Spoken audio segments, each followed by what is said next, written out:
நேயர்கள் அனைவருக்கும் அன்பார்ந்த வணக்கங்கள். நான் உங்கள் வாழ்க்கை வளமுடன் ஜோதிடர் ஸ்ரீ குரு சுந்தரவடிவேல். இப்போ பார்த்தீங்கன்னாக்க அக்டோபர் மாத பலாபலன்கள் உங்களுடைய ராசிக்கு எப்படி இருக்க போகுது, என்ன செய்ய போகுது, என்ன விதமான வழிபாடுகள், என்ன விதமான நட்சத்திர பலன்கள் அப்படிங்கிறது முழுமையான டீட்டெயில் அப்படிங்கிறத நம்ம பார்க்க இருக்கிறோம். அந்த வகையில் துலாம் ராசி அப்படிங்கிறது காலச்சக்கரத்தின் 7வது ராசியாக இருக்கக்கூடிய துலாம் ராசி என்பதற்கு சுக்கிர பகவானின் ஆதிக்கம் நிறைந்த உங்களுக்கு, அதே நேரத்தில் நீதி, நேர்மை, நியாயம், உண்மை, உழைப்பு, உயர்வு இது சார்ந்து உங்கள் பயணம் இருக்கும். எந்த இடத்துலையும் உங்களோட நியாயமான கருத்தை வெளிப்படுத்துறது தயங்கவே மாட்டீங்க. அதே போல் பிறரோட முன்னேற்றத்திற்கு நீங்கள் ரொம்ப உதவிகரமாக இருப்பீங்க. ஆனால் உங்களோட முன்னேற்றத்தை நீங்கள் கோட்டை விட்டுடுவீங்க. இது உங்களுக்குனே உண்டான ஒரு அமைப்பாக இருக்குது. அதே நேரத்தில் பெரிய உழைப்பை செலுத்திட்டு ஒரு ப்ரொமோஷனுக்கு போகலாம், அடுத்த லெவலுக்கு போகலான்னு காத்திருப்பீங்க. யாரோ ஒருத்தர் வந்து ஈஸியாக உட்காந்துருவார். அந்த மாதிரி சூழ்நிலையெல்லாம் நீங்கள் சந்தித்தவங்க. அரசியலில் பிரபலங்களுக்கு பேக் போனாக இருக்கக்கூடியவங்க நீங்கள் தான். அதே போல் திரைத்துறை பிரபலங்களுக்கு பேக் போனாக இருக்கிறது துலாம் ராசி அன்பர்கள் தான். அப்போ துலாம் ராசி அன்பர்களை பொறுத்தவரை நிர்வாகத்திறன் அப்படிங்கிறதும் உழைப்பு அப்படிங்கிறதும் பயங்கரமாக இருக்கும். அதே நேரத்தில் நேர்மை, உண்மை அப்படிங்கிறது உங்கள்கிட்ட இருந்து தான் போகணும். அதே போல் ஒரு விஷயத்தை கணக்கு பண்ணுறது, எடை போடுறது, சரி தவறை தீர்மானிக்கிறது அப்படிங்கிறது உங்களுக்கு இலகுவாக வரக்கூடிய ஒரு அமைப்பு. அப்படி இருக்கக்கூடியவங்களுக்கு குரு பகவான் கடந்த காலத்தில் நடந்த குரு பகவானின் பார்வைகள், மற்றபடி பல்வேறு விதமான கிரக மாற்றங்கள்லாம் என்ன நடந்துச்சு அப்படின்னு பார்த்தோம்னா, குரு பார்வை அப்படிங்கிறது ரொம்ப நல்லா தான் இருந்துச்சு. அதே போல் ராகு கேதுக்கள் நல்லா தான் இருக்குது. சனி பகவானும் ஒரு பக்கம் 6ஆம் இடத்துல போய் நல்லா தான் இருக்கிறாரு. எதிரிகளோட தொந்தரவு, வம்பு, வழக்குகள் சம்மந்தப்பட்ட விஷயங்கள்லாம் ஒரு இதே கிடையாது. ஆனால் 5ஆம் இடத்துல இருக்க ராகுவான் மனசில் பல்வேறு விஷயத்தை போட்டு ஓட்டுறாரு. ஏகப்பட்ட வாய்ப்புகளை கொடுத்து கொஞ்சம் குழப்பத்தை உருவாக்கிக்கிட்டே இருக்கிறாரு. எதை பயன்படுத்துறது, எதை விடுறது, எது நல்ல வாய்ப்பு, எது கெட்ட வாய்ப்பு அப்படின்னு டிசிஷனே எடுக்க முடியாமல் ஒரு கன்ஃபியூஷனை கொடுக்குறாரு. அதே நேரத்தில் உங்கள் ராசிக்கு 11ஆம் இடத்துல இருக்கக்கூடிய கேது பகவான் அப்படிங்கிறது லாபஸ்தானம், லாபம் வரக்கூடிய வழிகள்லாம் கொஞ்சம் அடைக்கிறாரு. சில நேரத்தில் திடீர்னு லாபம் வருது, திடீர்னு வர்றது அப்படி ஸ்டாப் ஆகுது.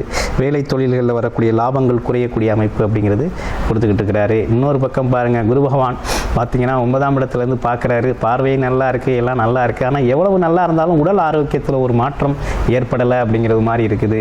இதுக்கெல்லாம் காரணம் என்னென்னா, உங்களுடைய ராசிநாதனின் பயிற்சிகள் பல்வேறு விதமான மாற்றங்களை சந்திச்சு வந்திருக்கு. எப்படின்னா, உங்கள் ராசிநாதன் பார்த்தீங்கன்னா பகை வீடுன்னு சொல்லக்கூடிய பகை வீட்டில் போய் இருந்தார். அங்கே பார்த்தீங்கன்னா உங்கள் உடல் ஆரோக்கியம் கெட்டுப்போச்சு, உங்களுக்கு வர வேண்டிய வருமானம் கெட்டுப்போச்சு, உங்களுக்கு திடீர் அதிர்ஷ்டம், திடீர் பணவரவு வர்றதும் கெட்டுப்போச்சு. ரொம்ப ஈஸியாக வர வழிகள்லாம் உங்களுக்கு இலகுவாக கெட்டுப்போச்சு. கெட்டு போனதுனால என்ன நடந்து போச்சு அப்படின்னு கேட்டிங்கன்னா, எதையும் பயன்படுத்திக்க முடியாத சூழ்நிலை அப்படிங்கிறது உருவாயிடுச்சு. இன்னொரு பக்கம் மனக்குழப்பம் ஏற்பட்டு போச்சு. ஏன்னா கேது பகவானோட ஒரு லாபஸ்தானத்தில் உங்கள் ராசிநாதன் சேரையில் குழப்பம் அதிகமாகிடுச்சு. குடும்பத்தை என்ன பண்ணுறது, வேலையை என்ன பண்ணுறது, தொழிலை எப்படி செய்கிறது, அடுத்து எதையுமே சமாளிக்க முடியாத சூழ்நிலை போய்கிட்டு இருக்குது. கடன் ஒரு பக்கம் ஏகப்பட்டது இருக்குது. கடனை எப்படி சரி செய்கிறது அப்படின்னு பல்வேறு விதமான விஷயத்தோட உங்களோட மனநிலை அப்படிங்கிறது இப்போதைக்கு ஒப்பிட்டு போய்கிட்டு இருக்கக்கூடிய அமைப்பு அப்படிங்கிறது போய்கிட்டு இருக்குது. அப்போ இந்த காலகட்டத்தில் நீங்கள் இந்த அக்டோபர் மாதத்தை எப்படி அணுகலாம் அப்படின்னு பார்த்தோம்னா, அக்டோபர் மாதத்தை அணுகிறது அப்படிங்கிறது பெரிய விஷயம் இல்லை. அக்டோபர் மாதத்தை அணுகிறது அப்படிங்கிறது ரொம்ப ஈஸியாகவே அணுகலாம், ரொம்ப இலகுவாகவும் நீங்கள் அணுகலாம். அப்படி அணுகக்கூடிய காலகட்டம் தான் இந்த காலகட்டம். ஏன்னு கேட்டிங்கன்னா, உங்களுடைய ராசியை பொறுத்தவரை ஸ்ட்ராங்காகவே இந்த காலகட்டம் அப்படிங்கிறது ரொம்ப நல்லாவே இருக்குது. பயப்படுற மாதிரி ஒன்றும் இல்லை, ரொம்ப நல்லாவே இருக்குது. இந்த காலகட்டத்தை ரொம்ப அற்புதமாக நீங்கள் பயன்படுத்தலாம். எப்படி பயன்படுத்துறது அப்படின்னு பார்க்கையில், துலாம் ராசியை பொறுத்த வகையில் பாருங்கள், குரு 10ஆம் இடத்துக்கு வர்றார். 10ல் குரு இருந்தால் பதவியும் பறிபோகும் அப்படின்னு சொல்லுவாங்க. அப்போ என்னென்னா, உங்களுக்கு மாற்றம் ஏற்பட போகுது. இவ்வளவு நாளாக உங்களுக்கு மாற்றம் நடக்கலை அப்படின்னா இப்போ மாற்றம் நடக்கும். ஏற்கனவே மாற்றம் நடந்துருச்சுன்னா இப்போ மாற்றம் நடக்காது. அப்போ என்ன மாற்றம் நடக்க போகுது? வேலையில் மாற்றம் நடக்க போகுது, தொழிலில் மாற்றம் நடக்க போகுது, இடமாற்றம், வீடு மாற்றம் அப்படிங்கிற ஒரு விஷயமெல்லாம் அவங்க வாழ்க்கையில் நடக்க போகுது.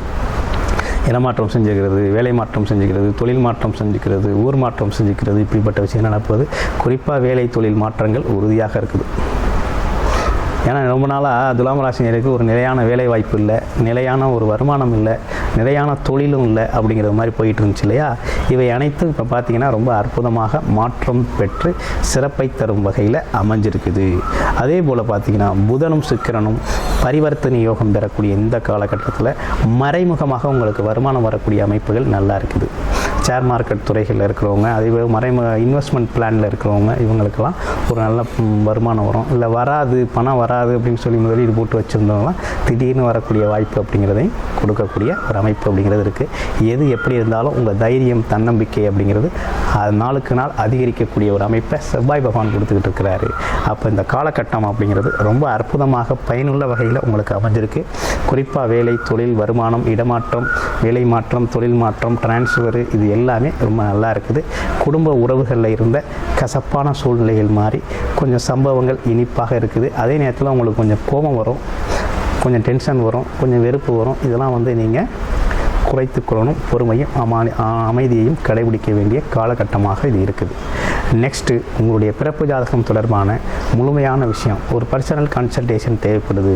வேலை, தொழில், வருமானம் சம்மந்தப்பட்டு, குடும்ப உறவுகள் சம்மந்தப்பட்டு, கடன் பிரச்சனைகள் சம்மந்தப்பட்டு, என்ன செய்யலாம், என்ன செய்யக்கூடாது, இந்த காலகட்டம் சாதகமாக இருக்கா, பாதகமாக இருக்கா அப்படிங்கிற முழுமையான ஒரு பர்சனல் கன்சல்டேஷன் வேணும் அப்படின்னாக்க டிஸ்பிளேல தர நம்பருக்கு கால் பண்ணி அப்பாயின்மெண்ட் ஃபிக்ஸ் பண்ணிக்கிட்டு நீங்கள் முழுமையாக பார்த்து ஒரு நல்ல தீர்வு அப்படிங்கிறத எடுத்துக்க முடியும்.